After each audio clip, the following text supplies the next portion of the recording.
সুদিলা দুনাই ভকতিহে ভইলে যেবে মুৎকৰ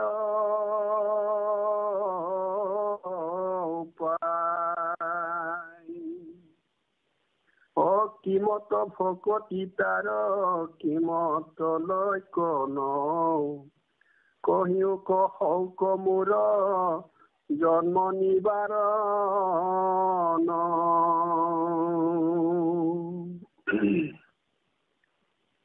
এয়া হ'ল অৰ্জুনে প্ৰশ্ন কৰিছে যে ভগৱন্তই যে ইয়াত কৈছে ভকতিত্ব পৰে গতিদাতা নহয় বেদ শিৰো ৰত্ন মন্ত্ৰ ইষাৰ প্ৰমাণ।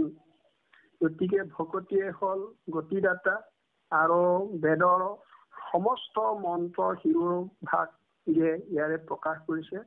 আৰু বেদে ৰামায়ণে পুৰাণে ভাৰতে আদি মধ্য অৱসানে হৰিকেহে মাত্ৰ কহয় নিশ্চয় জানা তথ্য সিমানে। এই কথাষাৰ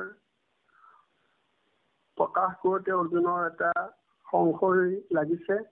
যদি ভকতিয়ে যদি মূল হয় আৰু ভকতিৰ তথ্য ইমান গভীৰ হয়, ইয়াৰ কথা জানিবৰ কাৰণে অৰ্জুনে প্ৰশ্ন কৰিছে। আৰু সেই কথা শুনাৰ লগে লগে জন্ম নিবাৰণ অৰ্থাৎ জন্ম বন্ধ হ'ব লাগে, বা কেনেকে আমি পৃথিৱীলৈ আচলতে জন্ম ধৰিলে মৰিব লাগে, মৰিলে আকৌ জন্ম ধৰিব লাগে, এইটো প্ৰক্ৰিয়াটো বন্ধ কৰিবৰ কাৰণে ইয়াতে অৰ্জুনে কৈছে কহিও কহক মোৰ জন্ম নিবাৰণ, যাতে আমাৰ জন্মটো বন্ধ হয়। আৰু ইয়াৰ জন্ম বন্ধ কিয় কৰিব, কেনেকে কৰিব পাৰি, মহাপুৰুষ মাধৱদেৱে নামঘোষাতে কৈছে যে ভাৱক ভাই ভজ ভগৱন্ত ভক্তি ভাৱে ভগৱন্ত ভজিয়া জনম বাহুৰাৱে, অৰ্থাৎ জনম বন্ধ কৰিব পাৰি। গতিকে মহাপুৰুষ মাধৱদেৱেও নামঘোষাত সি জনম কেনেকে বন্ধ কৰিব পাৰি ইয়াৰ সম্পূৰ্ণ আমাক নিদৰ্শন দিছে। আৰু অৰ্জুনেও তাৰ আগতে অৰ্জুনেও প্ৰশ্ন কৰিছে যে জন্ম কেনেকে বন্ধ হ'ব পাৰে, যে আমি যে সংসাৰত মজিব নালাগে, বা সেই সংসাৰী মানে ভয়ৰ পৰা নিস্তাৰ পাবৰ কাৰণে আমি জন্মিলে যে আমি ভয় বা আমাৰ অনেক ৰকমৰ কিতাপৰ আমি প্ৰভাৱত বা প্ৰকোপত পৰিব লাগিব। ইয়াৰ পৰা নিষ্কৃতি কি উপায় আছে, যে ভগৱন্তৰ কথা শুনাৰ পিছত যে আমি যে সেই যে বন্ধ জন্ম মৃত্যু পাক চক্ৰটো বন্ধ কৰিব পাৰো নেকি, তাৰ এটা জানিবৰ কাৰণে বা পাবৰ কাৰণে অৰ্জুনে প্ৰয়াস কৰিছে বুলি আমি অনুভৱ কৰিছো। এই কোন বুদ্ধি কৰি বহু ভকতি তোমাত কেনবা প্ৰয়াস আছে কহিও সাক্ষাৎ যিটো জনে কৰে আন দেৱত ভকতি তাৰ কেন গতি হইবে কহিও সম্প্ৰতি। বৰ গুৰুত্বপূৰ্ণ কথা অৰ্জুনে প্ৰশ্ন কৰিছে, কোন বুদ্ধিতাত কেনেকে তোমাক কি ধৰণে ভক্তি কৰা যায় আৰু তোমাক কেনেকে পাব পাৰি, আৰু ইয়াৰ প্ৰয়াস অৰ্থাৎ ইয়াৰ যত্ন বা ইয়াৰ কৰ্ম কি ধৰণে কৰা যায়, ভকতিৰ কামনো কি, সেইকাৰণে কৈছে কেনেবা প্ৰয়াস আছে কহিও সাক্ষাৎ, মোক একেবাৰে তুমি ওচৰৰ পৰা কৈ দিয়ক প্ৰভু। আৰু যিটো জনে কৰে আনত দেৱতা ভকতি, যিসকলে নেকি তোমাক এৰি বা তোমাৰ ব্যক্তি বা তোমাৰ বাহিৰা অন্য দেৱতাক ভক্তি কৰে বা পূজা অৰ্চনা কৰে, সেইসকলৰ গতি কি হ'ব সেই কথাও আমাক বিৱৰি ভালকে কৈ দিয়ক। মোৰ মহা শংকা দূৰ কৰা দেৱ হৰি, তুমি পৰম গুৰু হবা ধৰি, শৰীৰক সমৰ্পিলো পাওঁত তোমাৰ, অগুচায়ুক মোৰ মহা অজ্ঞান আন্ধাৰ। হে প্ৰভু, মোৰ অতিকৈ শংকা আছে আৰু মই এই মুনিসকলৰ ঋষিসকলৰ কথা ভিন্নতা দেখি মই একোৱেই ধৰিব পৰা নাই যে কোনো মুনিয়ে কৈছে তপে ভাল, যজ্ঞই ভাল, জ্ঞানে গতি পায়, কৰ্মই গতি পায়। সেই ধৰণৰ কথাবিলাক শুনাৰ পিছত মোৰ সোৱাদ লাগিছে। কোন পথেদি কোন বাটেদি যাম, আগবঢ়াৰ একো মতে আমিও অৱকাশ পোৱা নাই। গতিকে তুমি এই শংকাবোৰ দূৰ কৰি, মোৰ মহা শংকা দূৰ কৰা দেৱহৰি, মোৰ এই শংকাবোৰ দূৰ কৰি আজি মোক একেবাৰে নিষ্পত্তি কৰি দিয়া। আৰু তুমি আজিৰ পৰা তুমিয়েই মোৰ পৰম গুৰু হব। যিহেতু মোৰ সেই যে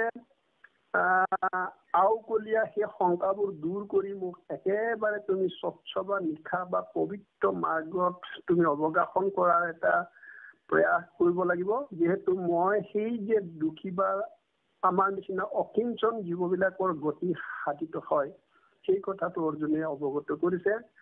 আৰু অৰ্জুনে সেইটো বুজি পাইছে যে যাৰ ওচৰত আশ্ৰয় গ্ৰহণ কৰে তেওঁৰ ওচৰত যদি শৰীৰৰ বা আমাৰ কৰ্ম সমৰ্পণ যদি নাথাকে, তেতিয়াও আমি পাবলগীয়া বা কৰিব পৰাকৈ আমাৰ সামৰ্থ্যটো মজুত নহয়। সেইকাৰণে প্ৰথমে অৰ্জুনে শৰীৰটো সমৰ্পণ কৰি দিছে, যে কায় বাক্য মনে সমৰ্পণ কৰি দিছে। সেই যেতিয়া আমাৰ কায় বাক্য মন সমৰ্পণ বা অৰ্পণ কৰি দিব ভগৱন্তৰ চৰণত, তেতিয়া আমি ভগৱন্তই নিজৰ কৰি ল'ব। তেতিয়াহে পাবলগীয়া বা সমস্ত বা আমাৰ হ'বলগীয়া বা জ্ঞান বা গুচাবলগীয়া বস্তুখিনি আমাৰ আঁতৰি যাব। সেয়া ভগৱন্তই নিজে দায়িত্ব ল'ব। সেইকাৰণে আমি অৰ্পণ নকৰাকৈ আমি কৰ্মবিলাক কৰিব নালাগে। ইয়াৰ পৰা আমি আদৰ্শটো ল'ব লাগিব। আৰু সেইকাৰণে কৈছে গুচায়কো মূৰ মহা অজ্ঞান আন্ধাৰ। গতিকে আমাৰ অজ্ঞানেই এটা বৰ আন্ধাৰ। আমাৰ আচলতে সূৰ্য উদয় হলে আমি পোহৰ হওঁ বুলি ভাবো, বা অস্ত গলে আমি আন্ধাৰ হৈছে বুলি আমি ভাবো। সূৰ্যৰ এই অস্ত বা উদয়ৰ কোনো প্ৰকাশ নাই। ইয়াত যে চৈতন্য আদিত্য সৰ্বদাই প্ৰকাশ হয়। গতিকে চৈতন্য আদিত্য অৰ্থাৎ ভগৱন্তৰ সেই চৈতন্য আদিত্য, এই চৈতন্য আদিত্যটো আমাৰ হৃদয়ত, সকলোৰে হৃদয়তে সৰ্বদাই প্ৰকাশমান হৈ থাকে। গতিকে সেই চৈতন্য আদিত্য ভগৱন্তৰ যাৰ হৃদয়ত প্ৰকাশ নিদিয়ে, তেওঁহে অন্ধকাৰ দেখে। সেইকাৰণে অৰ্জুনে কৈছে যে তুমি মোৰ হৃদয়ত চৈতন্য আদিত্য স্বৰূপে উদয় হয় মোৰ এই অন্ধকাৰটো দূৰ কৰি দিয়া প্ৰভু। জ্ঞানৰ অন্ধকাৰটোৱে আচল অন্ধকাৰ। গতিকে আমাৰ মনৰ অন্ধকাৰটোৱে আমাৰ আচল অন্ধকাৰ। গতিকে এই আচল অন্ধকাৰটো দূৰ কৰি দিয়া প্ৰভু। আমি সূৰ্য অস্ত যোৱাৰ পিছত আমি বিশেষ ব্যৱস্থাৰে আমি আন্ধাৰ দূৰ কৰিব পাৰো, কিন্তু আমাৰ মনৰ অন্ধকাৰটো কোনোজনেই দূৰ কৰিব নোৱাৰে, কেৱল গুৰু আৰু ভগৱন্তৰ বাহিৰে। হেৰা বিলন্ত উত্তৰ শুনি কৃষ্ণ কি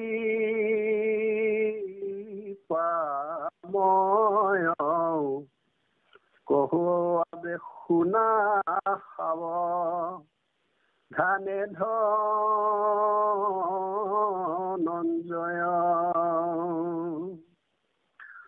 মোৰ কথা শ্ৰৱণ কীৰ্তন বিনে আন নাহিকে ভকতি সখী বিহক জ্ঞান। যেতিয়া অৰ্জুনে তাই বাক্য মন অৰ্পণ কৰি তেওঁৰ মনৰ মানে অজ্ঞানতাখিনি নিবেদন জনালে। গতিকে সেই নিবেদন ভগৱন্ত শুনিলে। আচলতে ভগৱন্ত কেতিয়া শুনে? আমাৰ মুখেৰে কোৱা কথাবিলাক ভগৱন্তই নুশুনে।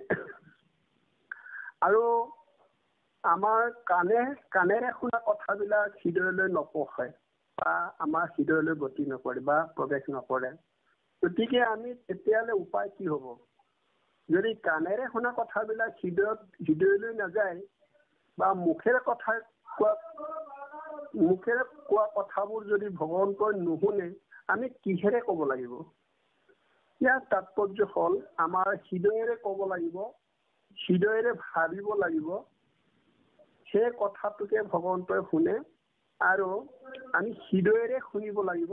তেহে ভগৱন্ত হৃদয় কমলত প্ৰৱেশ কৰে। এইকাৰণে কৈছে ইয়াত সেই অৰ্জুনে হৃদয় কমলৰ পৰা বা হৃদয়ৰ পৰা মানে বস্তুটো কৈছে, মুখেৰে নাই কোৱা। সেইকাৰণে তেওঁ সমৰ্পণ কৰিব পাৰিছে। আমি মুখেৰে কোৱাৰ কাৰণে আমি সমৰ্পণ কৰিব পৰা নাই। যে নিতৌ আমি গুৰু সেৱা কৰি শৰণ বাক্যৰ জৰিয়তে আমি নিজকে অৰ্পণ কৰি বা নিতৌ অৰ্পণ কৰি আমি গুৰু সেৱা কৰোঁ, কিন্তু অথচ আমি ভগৱন্ত হ'ব পৰা নাই।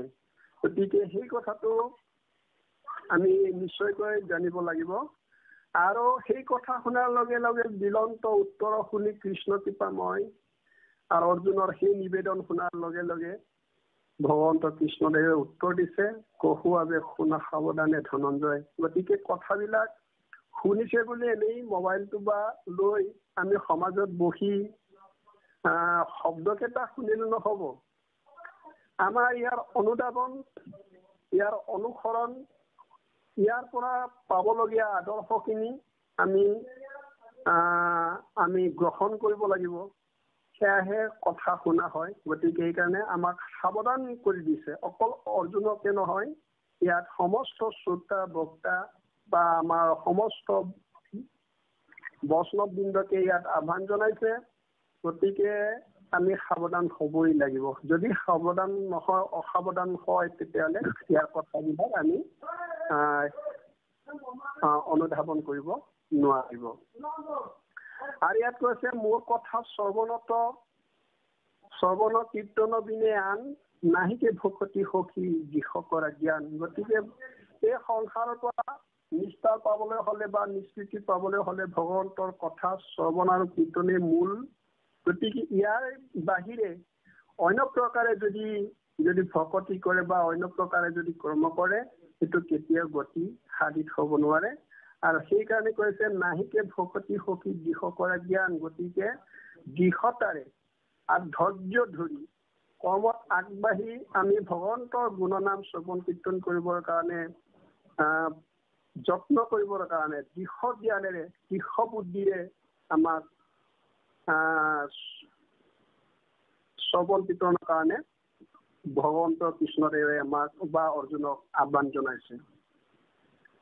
এই মূৰ যত্ন কৰ্ম মুহু ৰেহে গুণ নাম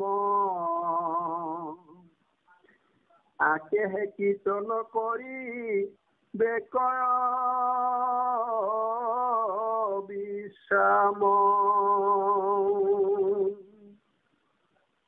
মোৰ কথা শ্ৰৱণত কৰিবে কৰতি আকেহে বুলি সখী উত্তম ভকতি। আচলতে আমাৰ ভগৱন্তই কৈছে যে আমি যে ভগৱন্তৰ গুণনাম শ্ৰৱণ কীৰ্তন কৰিব লাগে। কেলেই? ইয়াৰ কাৰণ আছে। আমাৰ জীৱবিলাকৰ বহুত মনত আৰু কৰ্ণত মল জমা হৈ থাকে। এয়া শাস্ত্ৰ ভাগৱতে কৈছে যে অনাদি জনমে জীৱে কথা শুনয় তাৰ মল কৰ্ণ পথে বান্ধি আশ্ৰয় অৱতাৰ চৰিতে তাহাক বিনা হয় নীলে মহামহোদয় মান কৃষ্ণ পাৱে ৰতি হয়। গতিকে নীলে মহামহোদয় কৃষ্ণ পাৱে ৰতি হয়। গতিকে ভগৱন্তৰ চৰণত আমি ৰতি প্ৰীতি বহাবলৈ হলে আমি এই যে আমাৰ পূৰ্বতে বেয়া কথা বিষয় বাসনা শুনি থকা সেই মূলবোৰ দূৰ কৰিব লাগিব। সেইকাৰণে ইয়াত কৈছে ভগৱন্তও কৈছে যে ইয়াত জ্ঞান দিশতাৰে আমি আগবাঢ়ি যাবৰ কাৰণে আমাক আজ্ঞা কৰিছে আৰু কৈছে মোৰ যত্ন কৰ্ম মুখুৰেহে গুণ নাম। ভগৱন্তৰ এই অৱতাৰ চৰিত্ৰবিলাকৰ কথা আমি শুনিব লাগিব আৰু ভগৱন্তৰ নামে শুনিব লাগিব। গতিকে ইয়াত তাকেহে কীৰ্তন কৰিবে ক বিশ্ৰাম। আৰু এই কথাটো কেলৈ কৈছে আগতে আছে নে পাছতে আছে আমি নাজানো, মানে এইটো ধৰিব পৰা নাই। যে ইয়াতে ভক্তি প্ৰদীপতে কৈছে যে অনাচাৰ কৰি অপৰাধী মূৰ নুহি আন দেৱ পূজে সিটো শেষি মূৰত দোষী। গতিকে ইয়াত অনাচাৰ আৰু অন্য দেৱতাক ভজনা কৰা সেইবিলাকৰ তাৎপৰ্যপূৰ্ণ ইয়াতে আছে। গতিকে ইয়াত কৈছে যে সেই অনাচাৰী কৰ্মবিলাকৰ বাসনা দূৰ কৰিবলৈ হলে আমি কি কৰিব লাগিব?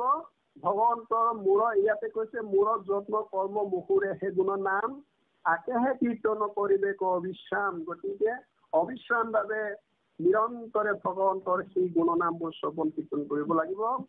আৰু মোৰ কথা শ্ৰৱণত কৰিবে কৰতি আৰু ইচ্ছাত থাকিব লাগিব ভগৱন্তক সেই যে ভগৱন্তৰ গুণনাম শ্ৰৱণ কীৰ্তন কৰিবৰ কাৰণে আমি সদায় ভগৱন্তৰ পাৱত আমাৰ প্ৰেম জুৰি বা আমাৰ ৰতি প্ৰীতি বাঢ়িব লাগিব। আকেহে বুলিও সখী উত্তম ভকতি সেই কৰ্মবিলাককে এনেধৰণে আগবাঢ়িলে এইটোকে উত্তম ভকতি বুলি কয় আৰু উত্তম ভকত বুলি নাম পায়। জগতৰে আত্মা ব্ৰহ্মা বিৰুময় দেৱ অজানি এক চিত্তে মাত্ৰ মোকে কৰা সেৱ মোক এৰি আন একো নভজে দেৱক সেই ভক্তি এৰুৱাবে সমস্তে কৰ্ম গতিকে মই হ'ল জগতৰে আত্মা সমস্ত ভূতত আছো মই হৰি আৰু ব্ৰহ্মাদিৰো মই দেৱ ব্ৰহ্মা আৰু হৃদয়তে আত্মা ব্ৰহ্মা আদি জীৱ জন্তু সমস্ত কৰে আচলতে ব্ৰহ্মা ভগৱানকে সেৱা কৰে জানি একচিত্তে মোকে কৰা সেৱ একচিত্তভাৱে অৰ্থাৎ বিভিন্ন মনৰ গতিবিলাক বন্ধ কৰিব লাগিব, মনৰ অভিনয়খিনি বন্ধ কৰিব লাগিব। মনে যেনি তেনি যায় সেই ৰাস্তাবোৰ কাটি দি ভগৱন্তৰ চৰণতে লগাব লাগিব মন। এই কথাকে ইয়াত কৈছে আৰু মোক এৰি আন একো নভজে দেৱক ভগৱন্তক এৰি অন্য দেৱতা কেতিয়াও ভজিব নালাগে। আৰু সেই ভক্তি এৰুৱাবে সমস্ত কৰ্মক। অৰ্জুনে যে যত্ন নিবাৰণৰ কথা কৈছিলে সেই সমস্ত মল দূৰ কৰি তোমাৰ একনিষ্ঠাৰ ওপৰত নিৰ্ভৰ কৰিব যে তুমি সেইধৰণে একনিষ্ঠভাৱে ভগৱন্তৰ চৰণত যদি মঠি লগাব যদি পাৰিছে তেতিয়াহ'লে তোমাৰ সেই কৰ্মৰ জৰিয়তে তোমাৰ সেই দিশখিনি সমস্ত কৰ্মৰ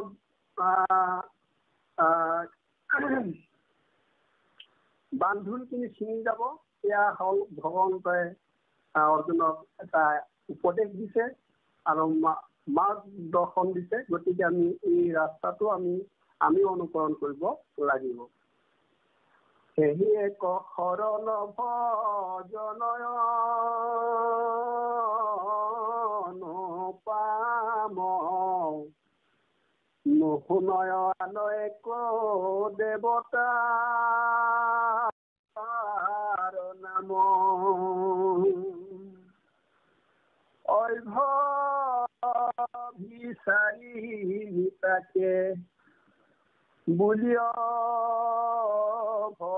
ভকতি অনাহিকে প্ৰয়াসত অল্পে সাদে গতি। বৰ তাৎপৰ্যপূৰ্ণ কথা কৈছে। এইটোকে শৰণ বুলি কয়। সেহি এক শৰণ ভগৱন্তৰ চৰণত যেতিয়া আত্মনিবেদন বা আত্মসমৰ্পণ কৰে, এইটোকে শৰণ বুলি কয়, অৰ্থাৎ আশ্ৰয় বুলি কয়। আৰু ভজন বুলি কয়, এইটো হ'ল ইমান অনুপম যাৰ উপমা দিব নোৱাৰে, যিটো ভজন আৰু শৰণৰ উপমা দিব নোৱাৰে।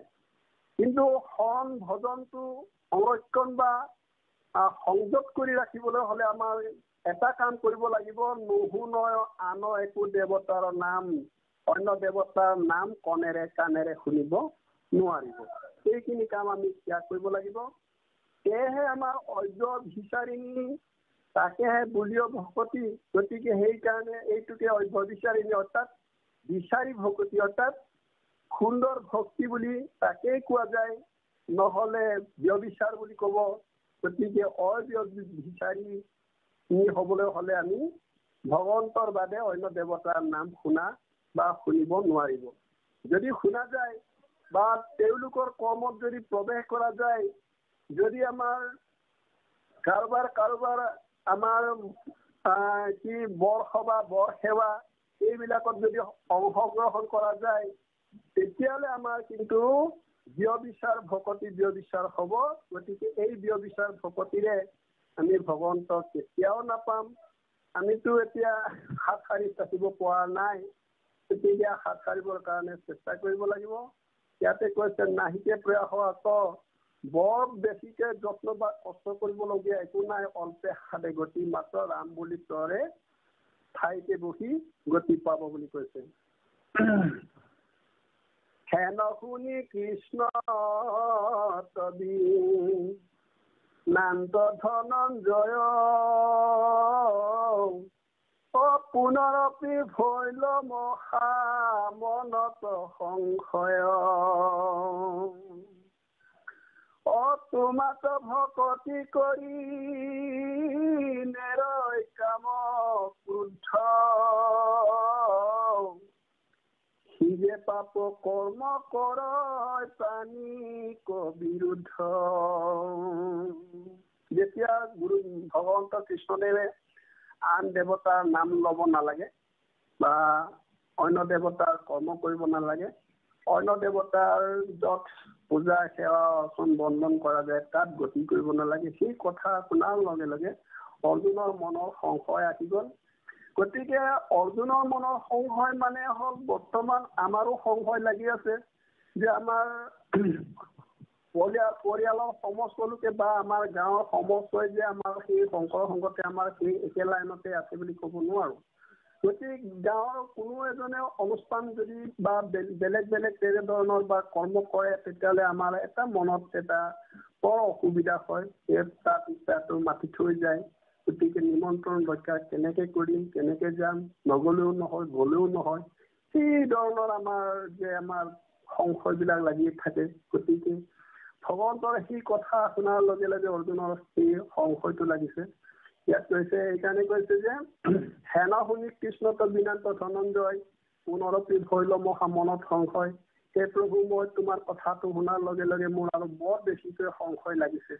গতিকে তোমাক ভকতি কৰি নেৰয় কাম ক্ৰোধ, যিসকলে নেকি তোমাক ভকতি কৰি সেইসকলে যে কাম ক্ৰোধ লোভ মোহটো এৰিব যদি নোৱাৰে, দম্ভ দেশ ৰিষা সুয়াবলৈ থাকি যায়, সিজে পাপ কৰ্ম কৰে প্ৰাণীক বিৰুদ্ধ, যিসকল মানে কৰ্ম কৰোঁতে বা কৃষিজীৱী বা কৃষি কৰ্ম কৰোঁতে সাধাৰণভাৱে মানুহে জীয়াই থাকিবলৈ হ'লে অনেক ৰকমৰ কাম কৰিবই লাগিব।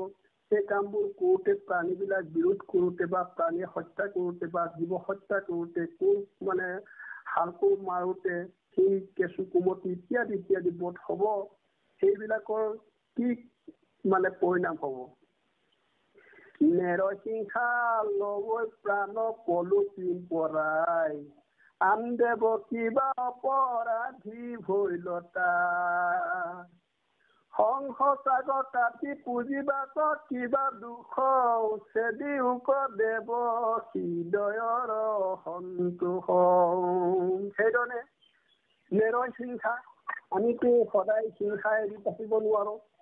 আমি দুখ পাই দুবৰি তোমাৰ খোজত, অৰ্থাৎ আমি যে কোচ পেলাই দিওঁতে দুবৰি বনকে আদি কৰি পেলাই য'ত যিমান জীৱ আছে পৰুৱা পিম্পলা সেইবিলাকনো আমি এইটো গছকতে মাৰিছো। শাল কোৰ মাৰোতে কিমান মাৰিছো। আমি কিবা বাঁহ কাটোতে আমাৰ গাত সৰু সৰু পিম্পৰাবিলাক গাত লাগিলে আমি গুচাওঁতে কেনে কত পিম্পৰা মৰি গৈছে। গতিকে সেইধৰণেতো আমি জীৱ হত্যা কৰিয়ে আছো। তেতিয়াহ'লে অন্য দেৱতাক পূজা কৰা কি অপৰাধ আছে? অৰ্জুনে সেইটোকে প্ৰশ্ন কৰিছে। আৰু সংসাৰৰ কথা আৰু এই পৰু পিম্পৰা গাত বাগৰি থাকোতে গুচাওঁতে মহাৰি দিওঁতে মৰা একেই কথা নহয়নে প্ৰভু? দুখটোতো একেই। গতিকে চেদিউক দেৱ হৃদয়ৰ সন্তোষ, সেই কথাটো মোৰ কিন্তু একমত হ'ব পৰা নাই। গতিকে ইয়াৰ পৰা হাত সৰাৰ কিবা উপায় আছে নেকি? যে অকল এইটো বলিশালত দেৱতাৰ সন্মুখত হাঁহ পাৰ কুকুৰাবোৰ বলি দিয়াটোতে দুখ নেকি? সেইধৰণে শাল কোৰ মাৰোতে বধ কৰা জীৱবিলাকৰ কিবা দায় বা অপৰাধ নাথাকে নেকি? সেই কথাটোকে ভগৱন্তৰ চৰণত নিবেদন জনাইছে আৰু ইয়াৰ সঠিক উত্তৰ জানিবৰ কাৰণে ইচ্ছা প্ৰকাশ